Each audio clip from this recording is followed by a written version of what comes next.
লালমনিরহাটে আজ থেকে 3 দিন ব্যাপী ইজতেমা শুরু হয়েছে। এ নিয়ে আরো জানাতে যুক্ত হচ্ছেন সহকর্মী জামাল বাদশা। জামাল, কি কর্মসূচির মধ্য দিয়ে ইজতেমা পালিত হবে, বিস্তারিত জানাবেন।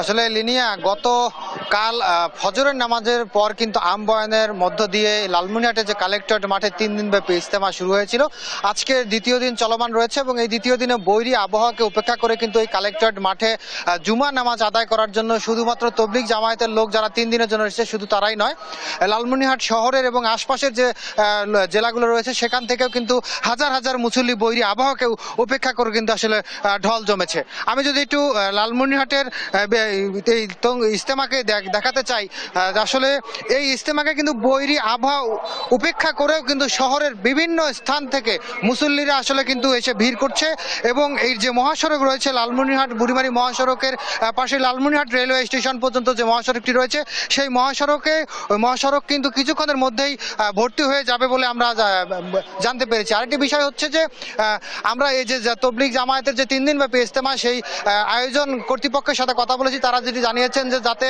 এই মুসল্লিদের কোনো রকম সমস্যা না হয় সেই জন্য কিন্তু তারা 200-এর উপরে শৌচাগার এবং হচ্ছে এছাড়া কিন্তু আসলে যে স্বাভাবিক যে ব্যবস্থাগুলো রয়েছে অজুখানা সেগুলো কিন্তু আসলে তারা প্রস্তুত করেছে। এছাড়া 2 শতাধিকের উপরে কিন্তু আসলে তাদের স্বেচ্ছাসেবক রয়েছে। এছাড়া লালমনিরহাট সদর থানা পুলিশের অফিসার ইনচার্জের সাথে আমাদের কথা হয়েছে, আজকে জুমার নামাজের যাতে সুষ্ঠুভাবে আদায় করতে পারে, এছাড়া কিন্তু যে 3 দিনের জন্য যে আয়োজন সেটি যাতে সুষ্ঠুভাবে সম্পূর্ণ হয় সেজন্য কিন্তু আসলে সার্বিক নিরাপত্তা জোরদার করা হয়েছে।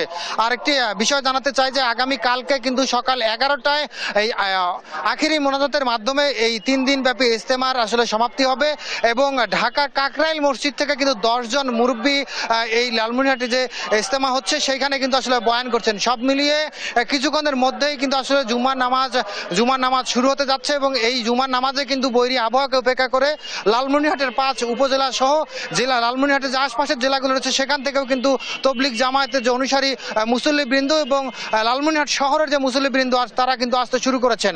এই ছিল লালমনিরহাটের 3 দিন ব্যাপী ইজতেমার ময়দান থেকে সর্বশেষ খবর। লিনিয়া। জামাল বাদশা, অসংখ্য ধন্যবাদ আপনাকে।